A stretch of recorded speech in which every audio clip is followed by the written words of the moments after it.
Olá! Começa agora a quarta edição do Correspondente Local do ano letivo de 2022. Telejornal Laboratorial do curso de Jornalismo da UEPG. Eu sou Neriane Barbosa. E eu sou Maria Helena Denk. Nessa edição do Correspondente Local, você confere.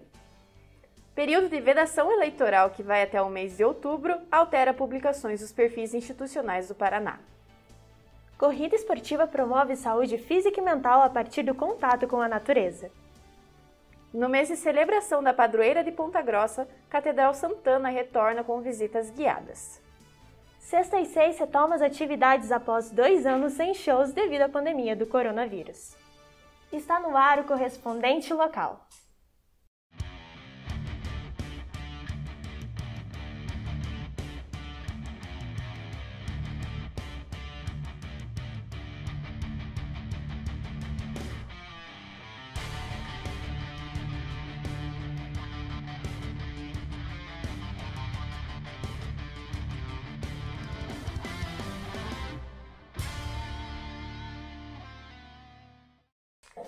Até a divulgação do resultado das eleições que ocorrem em outubro, perfis institucionais do Estado sofrem alterações. Você, Neriane Barbosa, foi entender isso de perto, né? Exatamente, Maria Helena, e eu percebi que muitas pessoas não sabem o que significa esse período. Vamos entender o que é o período de vedação eleitoral. Se você acessou nos últimos dias as redes institucionais do Paraná, com certeza se deparou com esse aviso. Pois, a partir deste mês de julho até a divulgação definitiva dos resultados eleitorais em outubro, ocorre o período de vedação eleitoral. Com isso, qualquer tipo de publicidade ou notícia que promova os pré-candidatos ou pré-candidatas eleitorais estão proibidas de serem divulgadas. Mas afinal, o que seria esse período? Segundo o Tribunal Superior Eleitoral, o TSE, são restrições exigidas a agentes públicos que pretendem se candidatar a senador, deputado estadual, federal, governador ou a presidente nas eleições deste ano.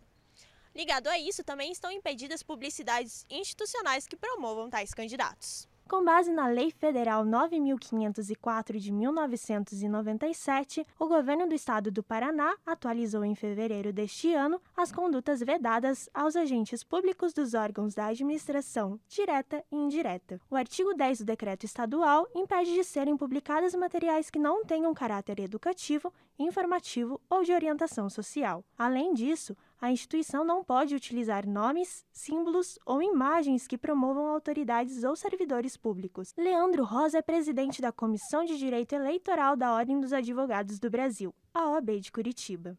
Ele reforça pontos sobre o período de vedação eleitoral no Estado. A regra que hoje está vigente, ela proíbe que sejam veiculadas publicidades institucionais novas, mas também proíbe que seja mantida em exibição as antigas, dentro do período de 3 meses antes das eleições.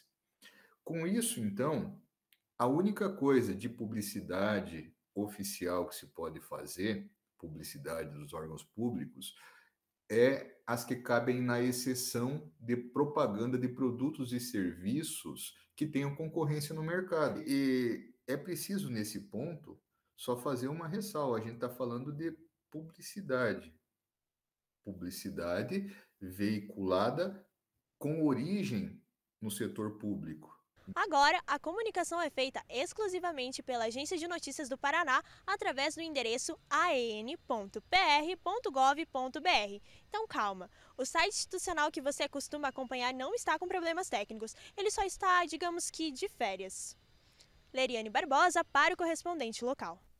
Agora é sobre economia local. Taxa Selic sobe para mais de 13% ao ano e imobiliários de Ponta Grossa registram aumento de vendas em 2022. A repórter Isadora Ricardo traz informações sobre o assunto. O mercado imobiliário é regido pela economia. E se a inflação está alta, a tendência é que o ramo não esteja em um bom momento. A taxa Selic, instrumento utilizado para controlar a inflação e estabelecida pelo Banco Central, ajuda a regular a política monetária brasileira. E o aumento dela afeta o mercado imobiliário, pois se a taxa sobe, os custos de produção também. Isso favorece os altos juros em empréstimos e financiamentos. E com o aumento no preço da construção, aumenta também o valor de venda para o cliente. Em 15 de junho, a taxa básica aumentou para 13,25% ao ano, maior nível registrado desde janeiro de 2017, quando estava em 13,75%. É a 11ª vez consecutiva que os juros sobem. Para se ter uma ideia, em março do ano passado, a taxa era de 2%. Foi lá que começou a subir, de 2% para 2,75% ao ano. Desde então, houve um salto de 11,25 pontos percentuais.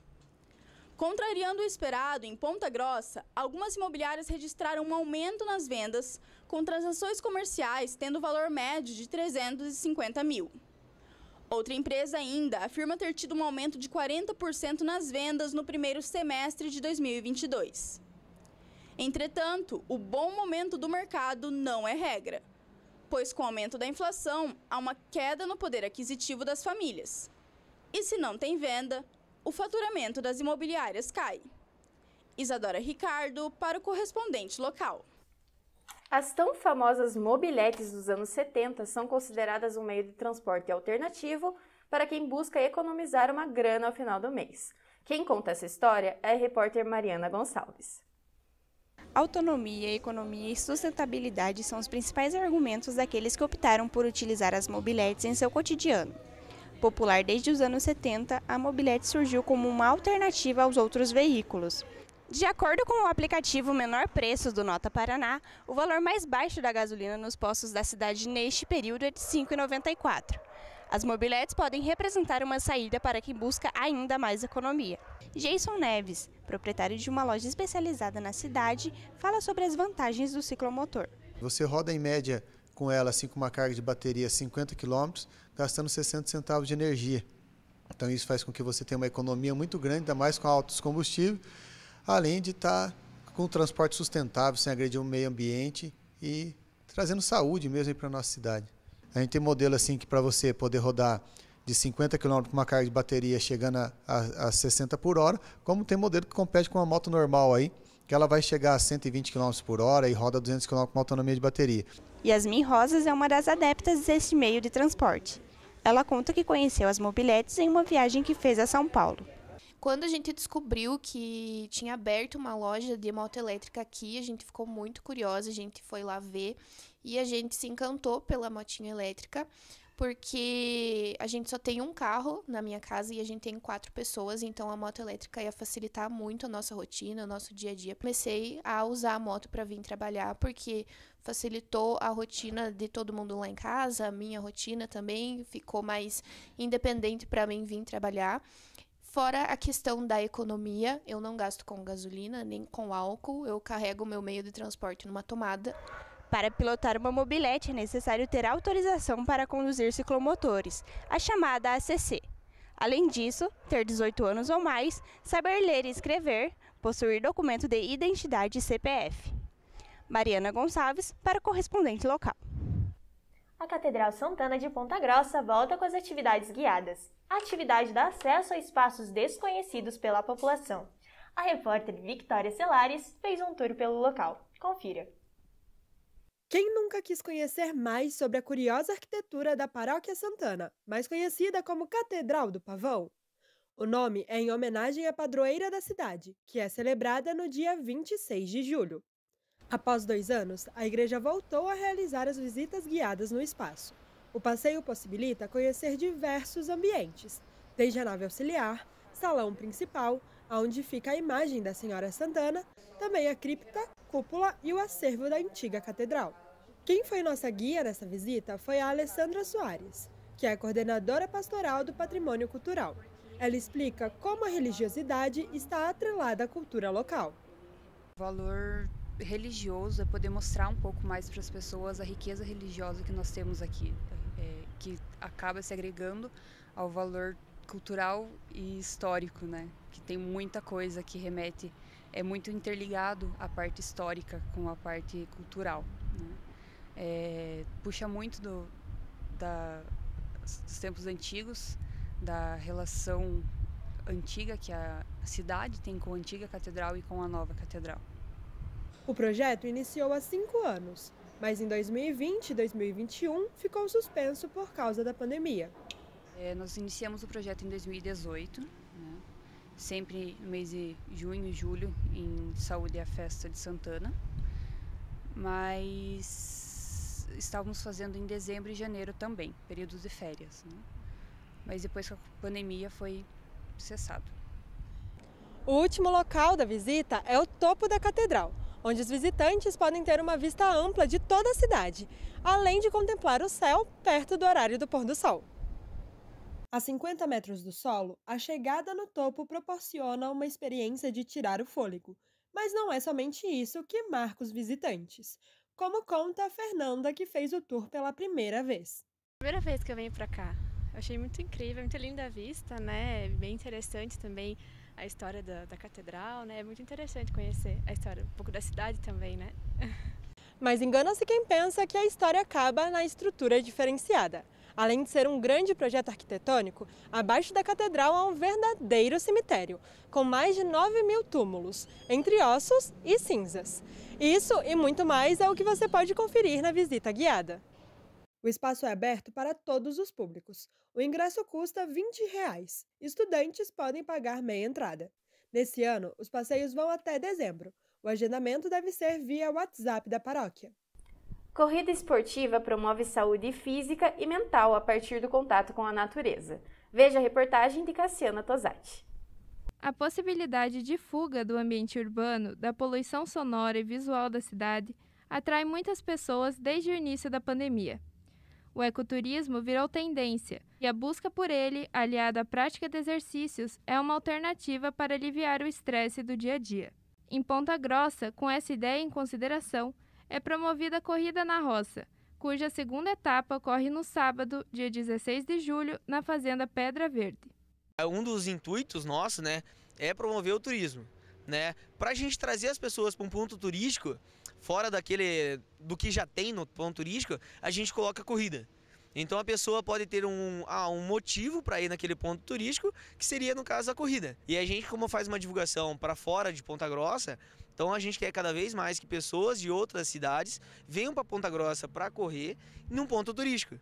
A questão da poluição, né? A gente não tem tem muito menos, na verdade, né, a parte de poluição quando a gente fala de uma corrida na rua mesmo, né, no centro da cidade.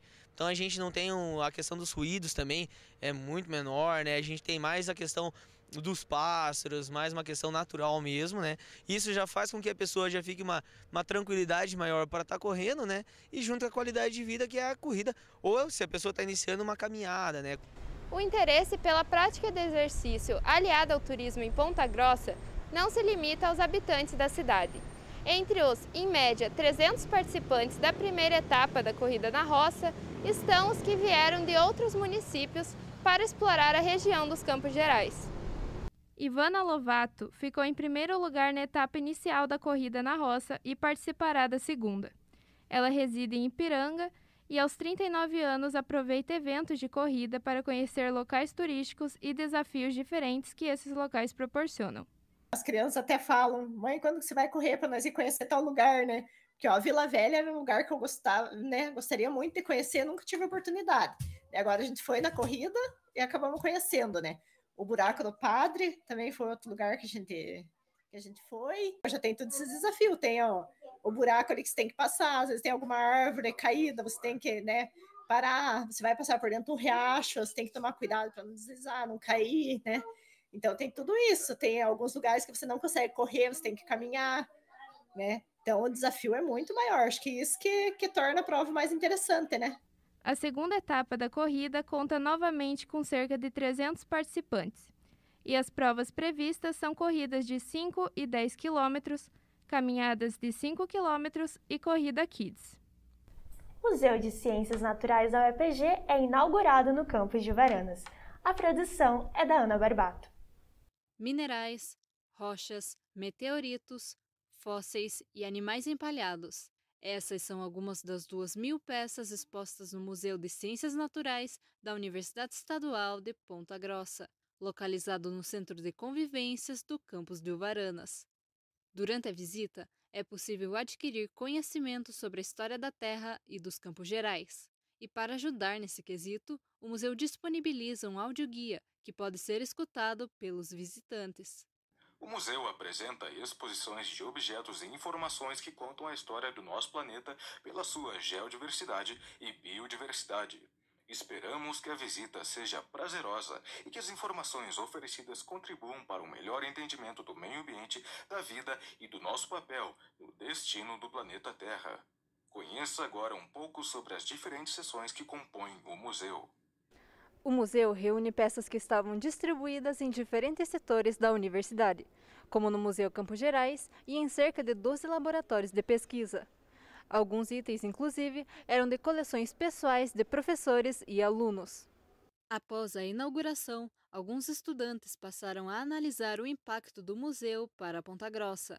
A acadêmica de turismo Ellen Vitória é uma delas e afirma que o local é inovador na região e pode trazer contribuições ao setor turístico da cidade. O museu ele traz uma inovação para Ponta Grossa, atendendo principalmente o segmento do turismo pedagógico, e ele integra vários aspectos do turismo natural também, e isso conversa muito com os principais atrativos de Ponta Grossa, que é o Parque Estadual de Vila Velha e o Buraco do Padre. E ele apresenta um grande potencial, podendo trazer os turistas que visitam esses atrativos aqui para o museu, juntamente às escolas que já estão participando, já estão visitando o museu, estão encontrando vários benefícios e aspectos interessantes da nossa região, do Paraná e de todo o mundo, com o acervo que é muito rico e trazido de várias regiões do mundo. Se você se interessou e quer conhecer o museu, basta ir até o campus de Varanas e fazer a sua visita. A entrada é gratuita e a visita pode ser feita de terça a sexta-feira, das 9h30 da manhã ao meio-dia e das 2 às 5h30 da tarde. Ana Barbato para o correspondente local. Finalmente, após 2 anos de hiato, o retorno do Sexta às 6 aconteceu em Ponta Grossa. E quem não perdeu tempo e foi conferir o show de pertinho foi você, né, Maria Helena? Conta pra gente como foi. Leriane, foi muito legal ver a animação do pessoal lá no Parque Mental. Porém, mesmo com toda essa emoção, a escolha de uma banda cover que não é da cidade causou reações diversas. Entenda a situação. Sexta às 6 retoma as atividades após 2 anos de pausa por conta da pandemia do coronavírus. Com a animação dos fãs, também aparece a preocupação com a seleção de uma banda cover para a abertura do festival. O grupo escolhido para a abertura foi Destroyer, cover da banda americana de hard rock Kiss. A apresentação ocorreu no último dia 8, no Parque Mental. Durante o período de inscrições das bandas que vão se apresentar no Sexta 6 em 2022, um dos requisitos era o envio de material autoral para a Secretaria Municipal de Cultura. Essa condição está disposta logo no primeiro tópico do edital retificado em maio desse ano. Para alguns fãs do festival, a escolha de um grupo cover para a abertura das atividades foi inadequada e não considera o cenário musical da cidade. Assim, só pelo fato de ser uma banda cover, dessas mais manjadas, assim, de abrir, o festival já dá pra ver que não tem uma importância grande realmente com os artistas independentes da cidade. Que, eu tenho vários amigos, tem bandas incríveis, são artistas solos incríveis, daí você vê algo assim acontecendo na cidade, é uma decepção tremenda e eu não consigo disfarçar, assim, falar que, que massa, né, tá chamando o público e tal, porque eu acho que é só pra, sei lá, disfarçar, fingir que se importam com os artistas independentes da cidade, mas na verdade é tudo papo furado. O posicionamento da Secretaria de Cultura de Ponta Grossa sobre as controvérsias envolvendo a abertura vieram durante a 22ª Conferência Municipal de Cultura, realizada em 11 de julho. Segundo a Secretaria, a escolha da banda Destroyer veio por conta de um pedido do público. 18 bandas foram selecionadas para a programação do Sexta 6. Apesar das controvérsias, a divulgação das bandas escolhidas para o festival trouxe ânimo tanto para o público quanto para os grupos que aguardavam o resultado. A cultura, ela não se limita a alguma coisa e ela sempre avança, sempre tem coisas diferentes, coisas novas. E o Sexta 6 é um projeto muito legal para essa demonstração. Eu acho que muitas pessoas vêm no C66 e já com o intuito de curtir uma música, né? Então, essa parte de curtir a música é muito legal para as pessoas. E a demonstração até do próprio autor das músicas, a emoção que quer passar na letra para as pessoas, o que ela está sentindo e coisas do tipo. Nossa, eu tô com uma expectativa bem boa, sabe? Porra, voltar a um dos eventos, assim, é um evento icônico da cidade, sabe? E, cara, vou frequentar, vou prestigiar os shows e, sério, espero que todo mundo aqui se divirta e tenha um momento incrível, sabe? Sexta e 6, voltou, vamos lá! Ficamos por aqui com a 4ª edição do Correspondente Local do ano letivo de 2022. Para acompanhar as produções do curso, siga as nossas redes sociais, @periódico-UEPG, e nossa página na internet. Até a próxima edição. Agradecemos a sua audiência. Tchau, tchau!